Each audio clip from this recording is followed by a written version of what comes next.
श्री शिवाय नमस्तुभ्यम. आज आपण केळीचं शिकरण करणार आहे. आता आपण केळी कट करून घेऊ.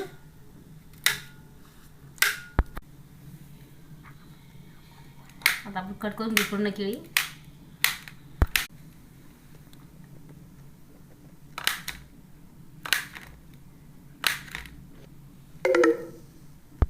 आता आपण एका पातेल्यात काढून घेऊ केळीचे कापा.